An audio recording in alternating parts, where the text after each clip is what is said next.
이태원 참사로 윤석열 정부의 고심이 깊은 가운데 북한이 울릉도 영해 인근에 탄도미사일을 발사했습니다. 분단 이후 북한이 NLL 이남으로 미사일을 쏜 것은 사상 처음인데요. 북한이 초유의 미사일 무더기 발사를 시작한 건 오전 6시 51분쯤. 북한은 약 50분에 걸쳐 평안북도에서 탄도미사일 4발을 발사했고 약 1시간 뒤에 강원도 원산 일대에서 탄도미사일 3발을 추가로 발사했습니다. 이 중 울릉도를 향하던 미사일 한 발은 NLL 남쪽 26km, 속초항에서 약 57km 지점에 떨어졌습니다. 분단 이후 처음으로 NLL 이남 우리 영해 근접에 떨어진 것으로 매우 이례적이고 결코 용납할 수 없음. 북한은 9시 12분에 동해와 서해로 단거리 탄도미사일과 지대공 미사일을 12발 섞어서 발사했습니다. 우리 군의 정확한 탐지와 요격을 방해하기 위해 섞어 쏘기를 한 겁니다.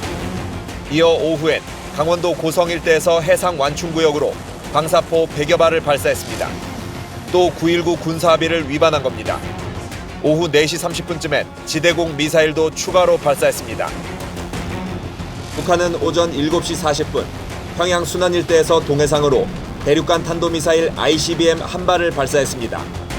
고도 1920km까지 고각 발사로 쏘아올린 미사일은 760km를 날아간 뒤 동해 공해상에 떨어졌습니다. ICBM은 추진체가 2개로 구성돼 있는데 1단과 2단 추진체까지 정상 분리된 뒤 제대로 날지 못하고 떨어진 것으로 파악됐습니다.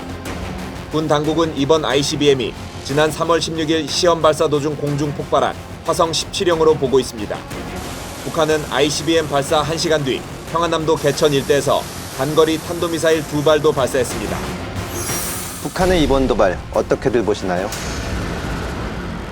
이번 도발은 9.19 합의에 대한 정면적인 도전이다, 그렇게 봐야 될 것 같고, 물론 그전에도 9.19 합의에 대해서 어겼다는 의견들이 많았지만 이번처럼 남한의 근접한 정도의 탄도미사일을 쏜 것은 조금만 돌리면 우리 영토 내로 들어올 수 있는 그런 의미에서 굉장히 자시할 수 없는 굉장히 강력한 도발이었다, 그렇게 볼 수 있고, 그럼에도 불구하고 그 원인이나 어떤 대응에 있어서는 이미 이 시점 자체가 상당히 북한이 집차일 실험 이전에 어떤 그런 명분을 가져가기 위한 도발은 예상했다라고 하는 측면에서는 다소 넉넉히 당한 그런 부분은 아니었다라는 부분이고요. 또 하나는 울릉군이 경보를 발생했음에도 불구하고 주민들이 소통이 정확하지 않았고, 군의 어떤 일차적인 경보에 대해서 지자체가 어떻게 그 대응을 해야 될 것인가 하는 소통의 문제는 일부 있는 것 같다. 그리고 정말 대피할 수 있는 지점을 제대로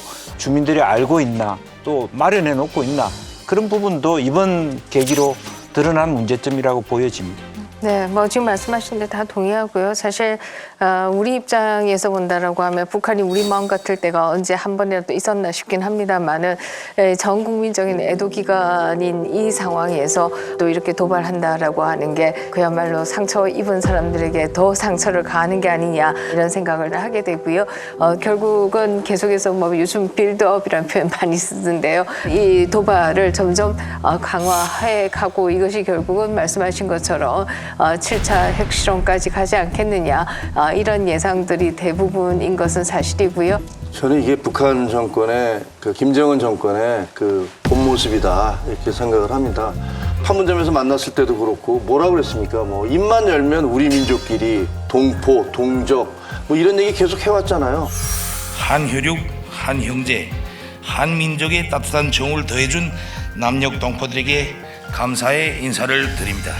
이토록 지척에 살고 있는 우리는 대결하여 싸워야 할 이민족이 아니라 단합하여 화목하게 살아야 할 한 핏줄을 이은 한 민족입니다.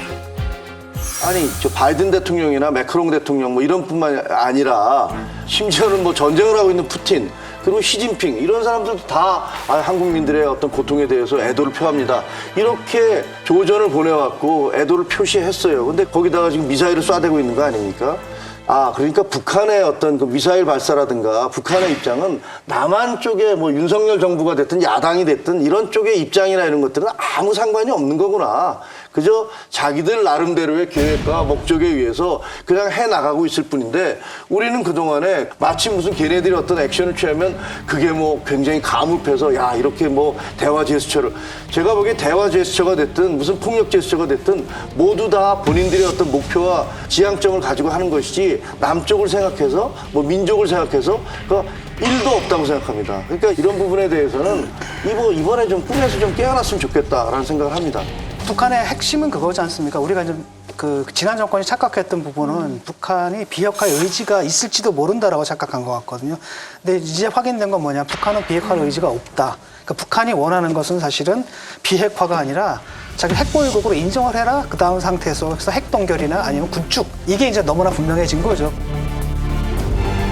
근데 그것은 미국도 그렇고 우리도 그렇고 그건 도저히 받아들일 수 없는 것이고 그런 가운데서 이제 북한은 계속 우리한테 이제 도발을 해서 존재감을 갖다 뽐내는 것 같은데 이렇게 계속 빌드업 해가지고 끝까지는 뭡니까?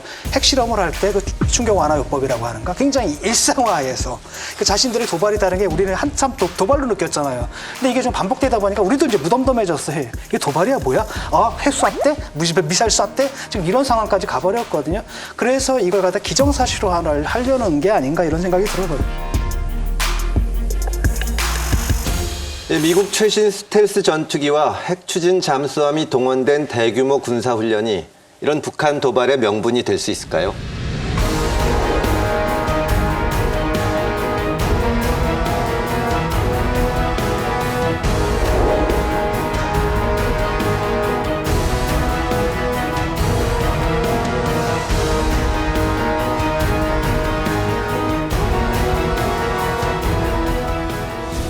수십 년 동안 북은 맞대응해 왔습니다. 사실은 북을 대화 테이블로 견인할 때 결정적인 것들은 대개 한미 군사훈련을 잠정 중단하거나 유예하거나 연기하거나 규모를 축소할 때 대화 공간이 열리고 있었죠. 그리고 사실 협상 테이블이 열리고 대화가 진행되는 동안에는 북한의 핵 능력은 멈췄습니다. 그러나 대화가 멈추고 협상이 끊어졌을 때 북은 핵 능력 고도화를 향해서 질주했습니다.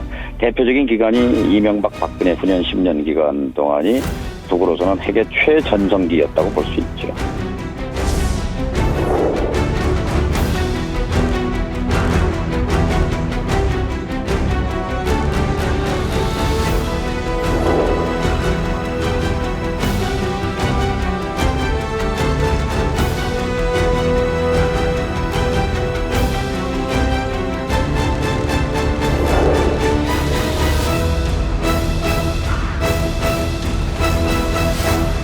근데 그 문재인 정부 있는 동안에 한미연합훈련을 가급적이면 안 하려고 했었잖아요. 그래서 여러 가지 뭐 훈련들이 취소되고 했지만 저희가 확인하고 있는 건 그 사이에 북한은 계속 핵을 개발했잖아요. 미사일도 계속 고도화했고 결국은 자기 힘을 가지고 자기를 지킬 수밖에 없다.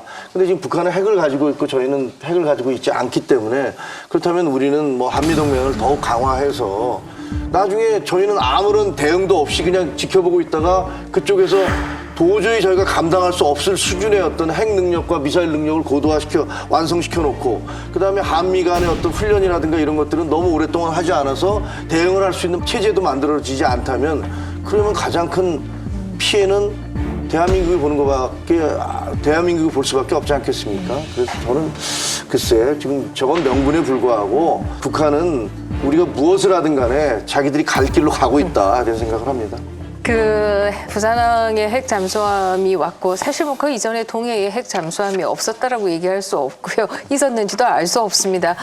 핵 잠수함이라고 하는 것은 뭐 전 세계 바다를 떠다니고 있기 때문에 한때도 아니고 있기 때문에 그 전에도 있을 수는 있습니다만은 이번에 부산항에 들어온 것을 공개한 이유가 뭘까를 좀 생각해 본다라고 하면. 미국 일각의 정책 전문가들은 전술핵을 한반도에 다시 배치하는 것보다 오히려 원자력 핵 잠수함에 있는 것이 훨씬 더 어디에 있는지 상대에게 위치를 노출시킬 가능성도 좋고 훨씬 더 효율적이다.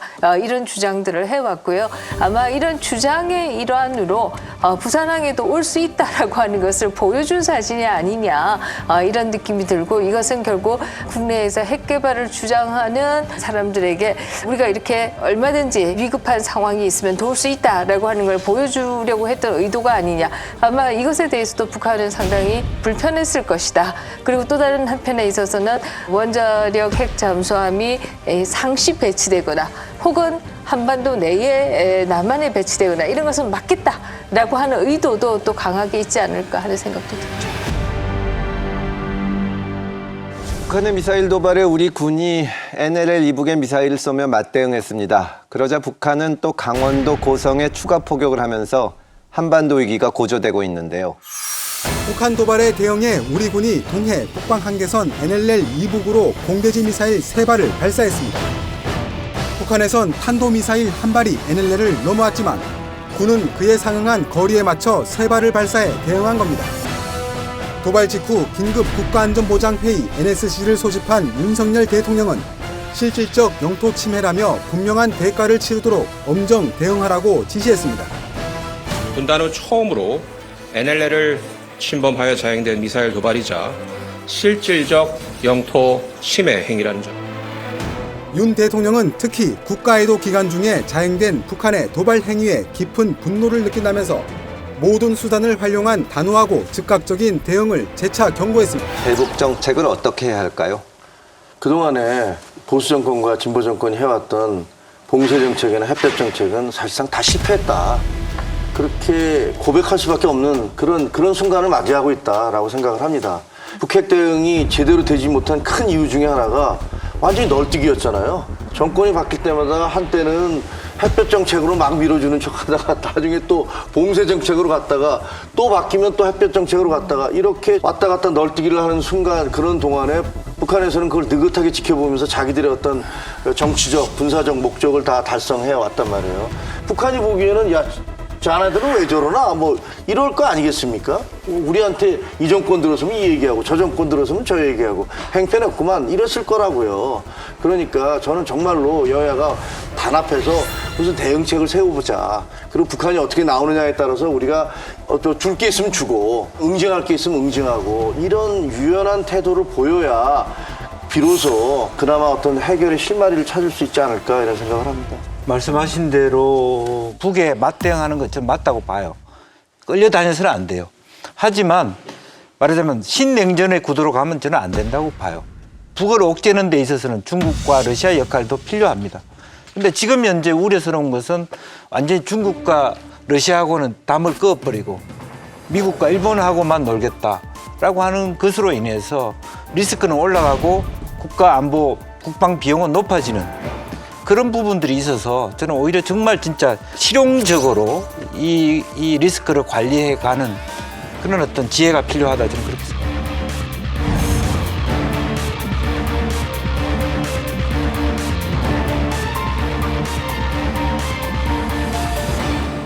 이미 사실상 북한이 지금 핵을 가지고 있는 게 뭐 기정사실화된 거 아니겠어요? 사실상 핵 보유국인데 우리가 그를 공식적으로는 핵 보유국으로 인정하지 못한다 하더라도 일단은 군사학적 개념으로는 대응을 해야 되거든요. 그다음에 대비를 해야 되는 겁니다. 그리고 좀 전에 말씀하신 것처럼 북한이 노리는 게 그거거든요. 사실 통일전선 전술이라는 게 그거잖아요. 남한 내에서 민족주의자들 결합해서 우리가 연합을 해가지고 이렇게 극우 세력을 고립시킨다는 기본 전략이기 때문에 적어도 외교하고 안보는 보수 정권이 들어오게 되면 색채가 약간 보수적으로 변하는 건 어쩔 수 없잖아요. 진보 정권이 들어서 그런 색채가 변하는 건 어쩔 수 없어도 근본 골격에서는 우리가 함께 대응한다라는 메시지를 북에다 줘야 된다고 봐요.